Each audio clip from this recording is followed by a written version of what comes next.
Primero fue la planicie, después una casa en la frontera de un país nuevo, más tarde un lugar de encuentro. Aquí, en esta casa de San Rafael, una escritora, Susana Bombal, recibió a su amigo Jorge Luis Borges.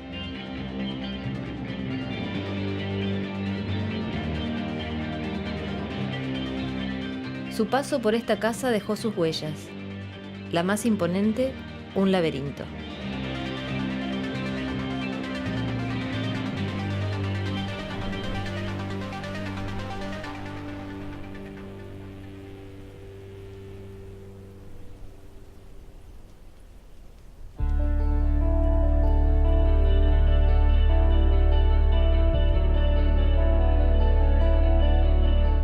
Una gran parte de la obra de Borges está escrita en verso.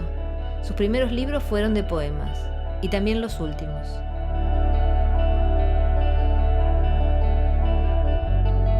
Sin embargo, su trabajo como poeta ha dado lugar a discusiones. ¿Era Borges mejor cuentista? ¿Mejor ensayista? ¿Los poemas son lo menos interesante de su obra? Hoy trataremos de entender qué hizo Borges como poeta. Para eso, conversaremos con alguien que es parte de la poesía argentina del siglo XX, como autor y también como un lector atento. Vamos a hablar de poesía con Jorge Ulicino. Yo al principio no lo leía a Borges, quiero decir, cuando empecé a leer para escribir o a escribir porque leía, no sé bien, no era uno de los tipos que me influía a Borges. Me hablo de cuando tenía 20 años. Borges fue como un descubrimiento tardío, una cosa así. Me parece que a toda mi generación le pasó eso. Borges llegó después, con su humor, con las respuestas, con todo esto que hemos construido como imagen de Borges pública, que él, por supuesto, qué sé yo, es una relación de mucha simpatía con la figura de Borges. Me parece que eso le pasa a mucha gente, ¿no? Tipo que cae muy simpático, ¿no?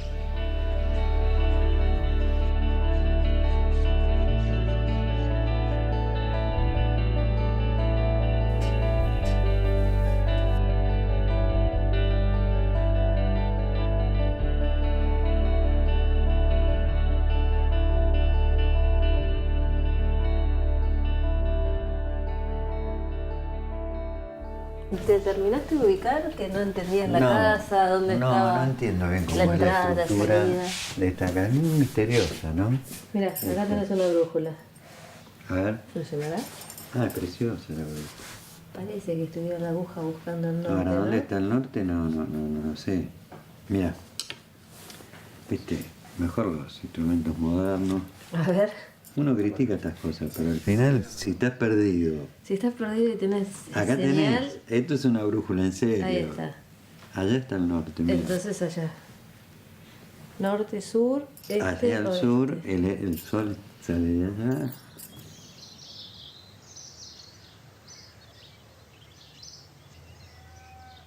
¿Y qué pasa con Borges poeta, Jorge? ¿Es su obra poética tan importante como su prosa? Ahora me parece que sí. En un tiempo me parecía que no.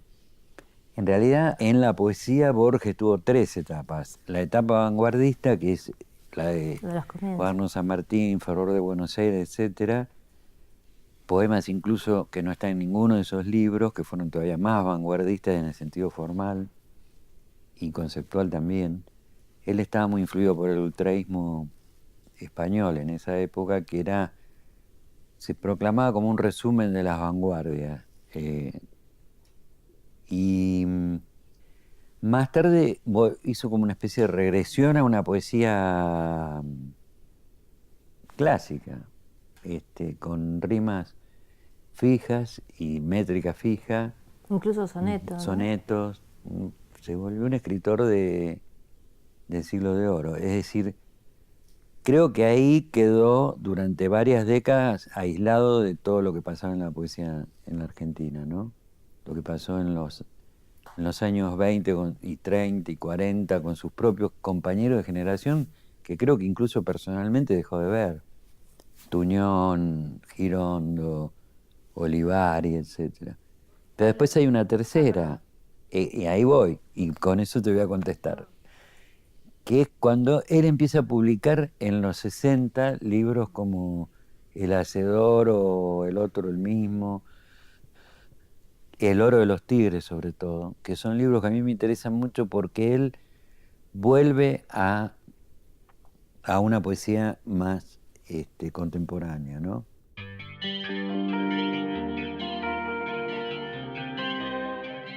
Borges y Susana Bombal se conocieron en una fiesta, pero se encontraron en la pasión por el inglés y sus letras. Sostuvieron a través de los años una honda amistad. La literatura era protagonista. Con el tiempo, Borges le escribió un poema. ¿Pero cuál es este? ¿Qué diario? Mira, me mira, interesaba. Lo vi el otro día con todos los padres de la literatura inglesa, ¿no? Y este es una copia del poema que hizo sobre Susana Bombal. Firmada por Borges. Alta en la tarde, altiva y alabada, cruza el casto jardín y está en la exacta luz del instante irreversible y puro. Sí, es uno de los grandes poemas de él. Casi como que se vio obligada en cierta forma a terminar en forma solitaria, ¿no? Si bien está acompañada con la familia en todo, pero ella vivió algo que en los años 40 no era muy normal, que fue no un divorcio, sino una anulación de matrimonio. Ah, anulación de matrimonio. Claro, entonces ella quedó muy dolida con eso, porque era católica muy practicante. Entonces vivía con esos dos mundos, como la gran desilusión de que la iglesia la había traicionado, ¿no? Porque ella no quería, el que pidió la anulación era su ex marido. Ah, su ex marido pidió la anulación. Claro. Nada, es un poema muy bello, además. Es uno de los mejores, decíamos hoy. De los mejores. Son tantos los mejores que... Pero por lo menos es uno de los que más me gustan, en el que le dedico por esto que decíamos, ¿no? Cómo convierte una figura conocida y cercana en una cosa absolutamente mítica. Alta en la tarde, altiva y alabada, cruza el casto jardín y está en la exacta luz del instante irreversible y puro que nos da este jardín y la alta imagen silenciosa. La veo aquí y ahora, pero también la veo en un antiguo crepúsculo de Ur de los caldeos, o descendiendo por las lentas gradas de un templo que es innumerable polvo del planeta y que fue piedra y soberbia, o descifrando el mágico alfabeto de las estrellas de otras latitudes, o aspirando una rosa en Inglaterra.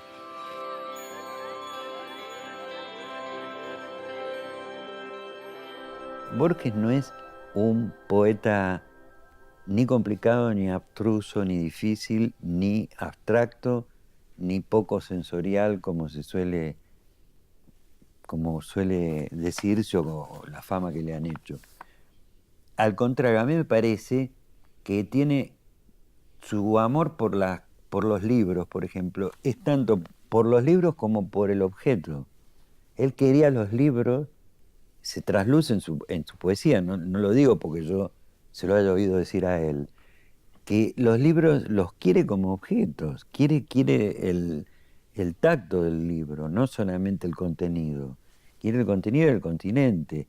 Bueno, y así con los mapas, con el color, es decir, hay una cantidad de estímulos sensoriales en la poesía de él que a mí me parecen notables, y uno de los lugares donde aparece es en el poema de Susana Bombal, que utiliza el procedimiento de la enumeración y que utiliza en muchos poemas. Además es un recurso antiquísimo, el rapsódico, digamos, que es muy impresionante el poema Susana Bombal en cuanto a que hace una descripción épica de la figura de ella, donde efectivamente hay poco afecto en este caso, digamos, no tiene que ver con el afecto, sino más bien con la imagen tremenda que le sugiere, pero que termina de una manera muy emotiva al mismo tiempo.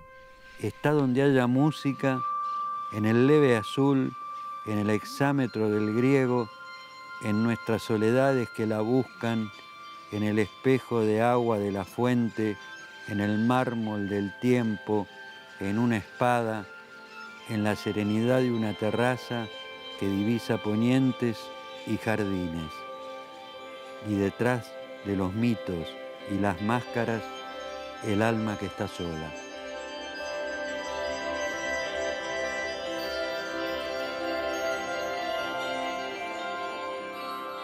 Te llevo a conocer el laberinto. ¿Qué te parece? ¿El de Borges? El de Borges. Pero segura que es el de Borges porque me han mostrado muchos laberintos.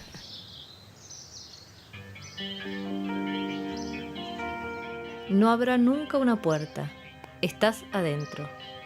Dice Borges y está hablando del laberinto. También en la poesía el laberinto le sirve para pensar en la incertidumbre y en el misterio que es nuestro destino. Esto no lo tenía Teseo, ¿ves? Si no, te la pan Lo que pasa es que comido. miraba de arriba Era y pan está, comido el Minotauro, chao. ya está. Y ni siquiera tenía que ir a matarlo, le tiraba desde ahí, listo. Tiene una forma, el universo tiene una forma. No es caos, no, No es es caos. caos, no es perdición. Es caos contra control. Esto sí, acá tiene ya otra Ahora forma. sí, ¿no? Toma forma. No sé cuál, pero tiene otra forma. Mira, ¿Eh? ¿ves? Allá tenés la B, la O, la R. Es un laberinto muy particular. Claro, sí, un laberinto sin centro, es un laberinto para entrar y irse perdiendo y Y que Dios te encontrar la ayude. salida.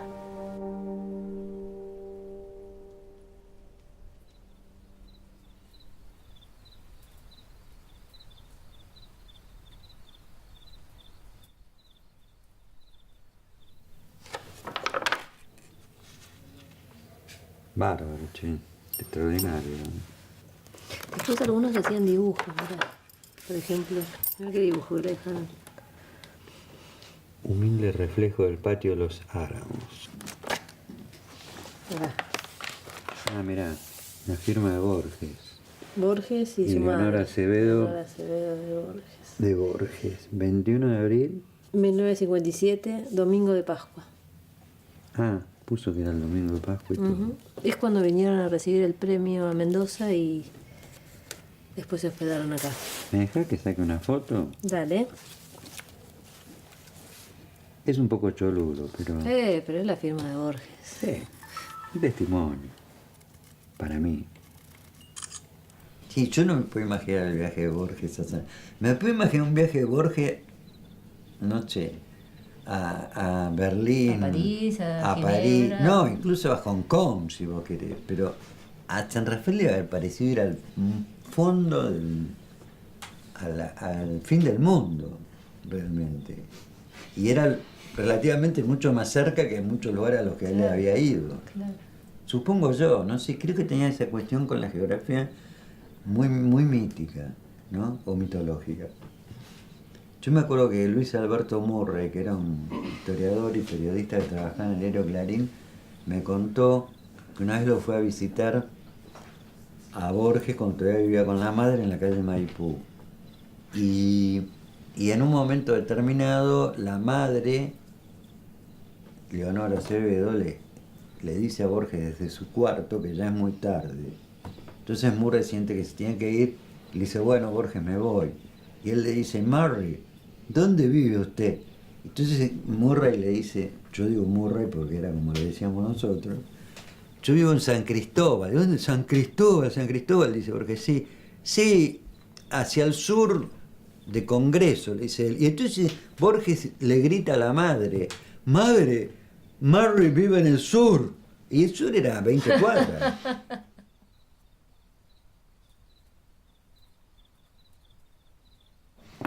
Mira, voy a buscar en la poesía completa una palabra para el ahorcado. Pero mira, Sí. abro así y lo primero que encuentro es ergástula. Me parece que te mato con esa. No creas.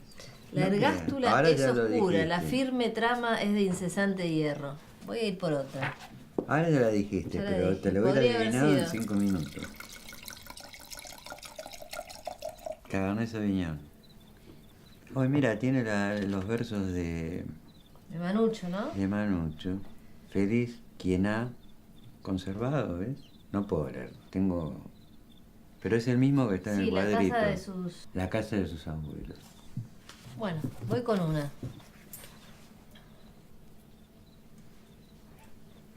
Cinco y 2, 7. B y R es esta. Arrancaste muy bien. G. Poné la T, a ver. No era, ¿ves? Se me acaban las letras. S, M, F, O, S. La D.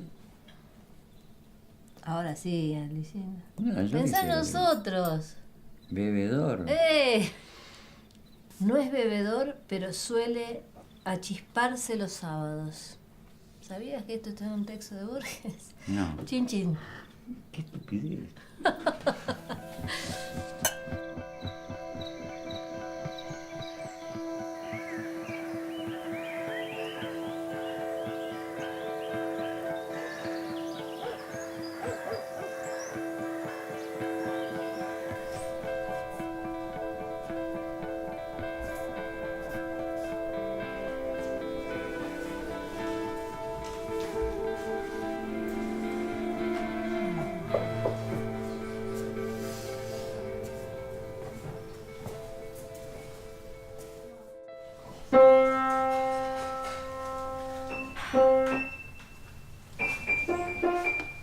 Y vos como traductor tradujiste autores contemporáneos italianos, pero después decidiste en algún momento meterte con la obra paradigmática de la literatura italiana, que es la Divina Comedia, ¿no? Que Sí. el asunto es, vos la debías haber leído muchas veces antes en italiano, pero luego la reescribiste de alguna manera, ¿no? ¿Y cómo es tu relación con ese texto a partir de tu propia reescritura? Yo venía traduciendo cantos sueltos y salteados, no en el orden del libro, desde hacía muchos años, hasta que un día decidí hacer la prueba con traducir El infierno. Se suceden las historias, los episodios, las cuestiones estas como Montefeltro, bueno, todo el tiempo aparecen personajes, es una galería infinita. Esto es lo más atractivo del infierno. Y aparece todo un fresco de la sociedad y de las ideas, no solo de su tiempo, sino actuales. Ahora, ¿por qué yo opto, a diferencia de Borges, que la leyó valiéndose de un diccionario? Él dice que leyó la Divina Comedia mientras sí volvían en el tranvía a la biblioteca, no a la Nacional, sino a la que trabajaba antes, la de Boedo. Y se quedó en eso, es decir, no necesitó traducirla. Yo en algún momento necesité poner eso en mis palabras. No sé por qué. Es una necesidad extraña. Si ya la entendía, ¿para qué ponerla en otras palabras? Entonces, de algún modo es una reescritura, ¿sí? Es decir, bueno, es una apropiación del texto.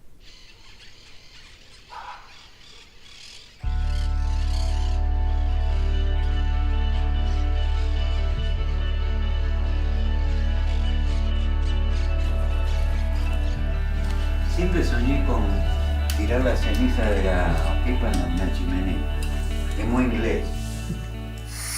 ¿Qué te parece que le pasa a un lector desprevenido que entra a la poesía de Borges de alguna manera virgen en recorrerla y se encuentra, por ejemplo, con el poema Conjetural, que tiene una primera lectura que uno claramente entiende que es Narciso Laprida hablando en primera persona el día de su muerte, ¿no? Pero alguien que entra en ese poema y lo lee se entiende perfectamente, pero da la sensación que hay un montón de relaciones con la Divina Comedia, incluso hasta versos tomados exactos de la Divina Comedia, que el lector que entra sin esta precaución se puede quedar afuera. ¿O te parece que lo invita justamente al dar esas pequeñas claves a pasar a otras lecturas, como puede ser la Divina Comedia? Sí, yo creo que lo invita, no creo que todos acepten la invitación. Me parece que la linealidad del poema permite leer la historia del asesinato de Laprida sin necesidad de entrar en el paralelo que él hace con la Divina Comedia. Supongo que muchos se van a quedar con eso y van a entender que, o van a conformarse con ese verso donde él dice, como aquel capitán del purgatorio, como si fuera nada más que una comparación. Lo que pasa es que atrás de este capitán del purgatorio que él nombra, hay una historia que es paralela y que incluso le da como un escenario épico a la propia muerte de Laprida, ¿no? Porque además son 2 guerras civiles, ¿no? Montefeltro, que es el que muere en la Divina Comedia, en el canto quinto del Purgatorio, es un general o un caudillo de uno de los 2 bandos en que se disputaba el poder, sobre todo en el norte de Italia en esa época. El cadáver de Montefeltro no se encontró, que es lo que pasa, según algunas versiones, con el cadáver de Laprida. Por eso empieza a haber todas esas relaciones sutiles. Empieza a desaparecer un cuerpo ahí.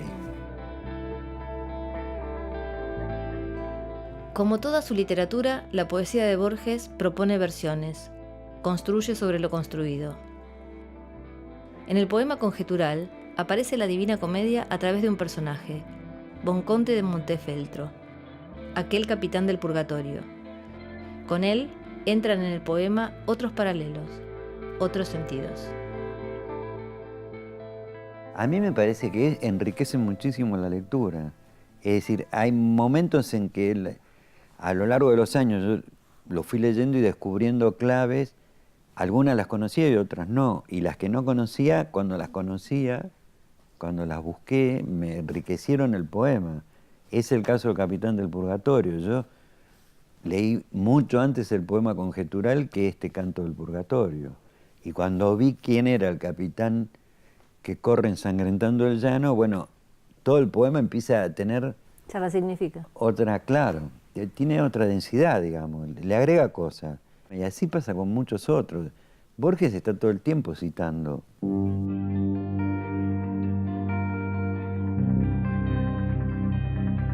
Los textos de Borges parecen tener capas y más capas. A medida que uno las descubre, su significado se amplía y leemos, junto con la historia que cuenta Borges, otras historias. Sí, es acá, mira, Biblioteca Popular Mariano Moreno. Biblioteca, museo, teatro, hemeroteca. Linda, ¿eh? Bueno, entré.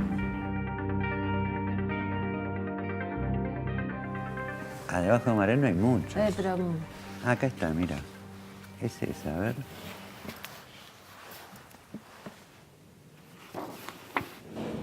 No, espera que nos salteamos 2 páginas. Bueno, acá está, dice...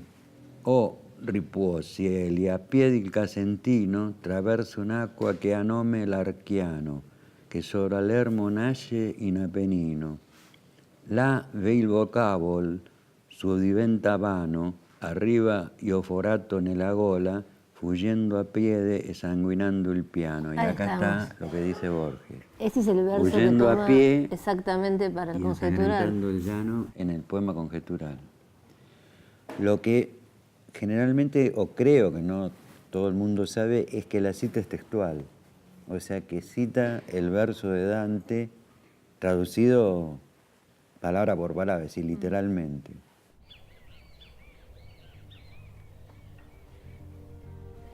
Vencen los bárbaros, los gauchos vencen. Yo, que estudié las leyes y los cánones, yo, Francisco Narciso de Laprida, cuya voz declaró la independencia de estas crueles provincias, derrotado, de sangre y de sudor manchado el rostro, sin esperanza ni temor perdido, huyo hacia el sur por arrabales últimos, como aquel capitán del purgatorio que huyendo a pie y ensangrentando el llano, fue cegado y tumbado por la muerte, donde un oscuro río pierde el nombre, allí habré de caer. Hoy es el término. Hay un mapa de lecturas que está permanentemente detrás de toda la literatura de Borges, eso es así. Y a veces es explícita, muy explícita, y a veces es más encubierta, pero está siempre ahí. Está siempre en la poesía también. A esta ruinosa tarde me llevaba el laberinto múltiple de pasos que mis días tejieron desde un día de la niñez. Al fin he descubierto la recóndita clave de mis años, la suerte de Francisco de la Prida, la letra que faltaba, la perfecta forma que supo Dios desde el principio. En el espejo de esta noche alcanzo mi insospechado rostro eterno. El círculo se va a cerrar. Yo aguardo que así sea. Yo que anhelé ser otro, ser un hombre de sentencias, de libros, de dictámenes. A cielo abierto yaceré entre ciénagas, pero me endiosa el pecho inexplicable un júbilo secreto. Al fin me encuentro con mi destino sudamericano. Esta imagen, ¿no? De quería ser un hombre de sentencias, pero terminé entre ciénagas y este es mi destino sudamericano. ¿Esta es la épica que te parece que transita Borges en algunas otras cuestiones? Creo que sí, sí. En aquel momento era el destino sudamericano de la Prida o de cualquiera. Morir o participar de la guerra civil. Pero incluso el poema dice, yo que fui quien declaró la independencia, ¿no? Pasar de declarar la independencia a terminar asesinado, no se sabe muy bien cómo. porque eso forma parte de una idea muy particular de Borges, que es que el último acto de la vida es el que explica cuál era el destino. Y creo que el júbilo consiste en eso, en haber descubierto cuál era su destino. Hay en la muerte, en esa muerte espantosa, al menos cierta compensación que es, bueno, encontré quién soy realmente y en qué país vivo. O sea que se cumple el destino. Que se cumpla el destino. Aunque no era el que él esperaba, obviamente.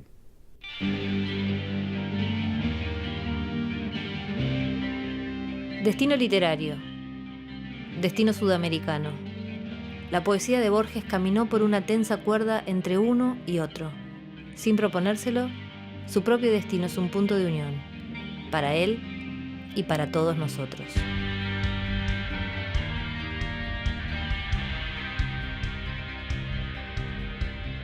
Pisan mis pies las sombras de las lanzas que me buscan, las befas de mi muerte, los jinetes, las crines, los caballos se ciernen sobre mí, ya el primer golpe, ya el duro hierro que me raja el pecho, el íntimo cuchillo en la garganta.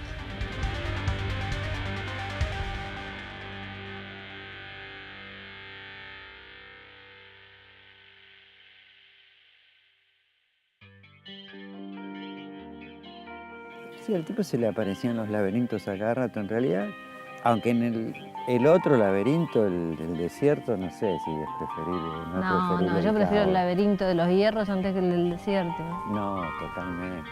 Si te vas a perder sin necesidad de que haya paredes, ni caminos, ni... ¿Habrá un final para esto?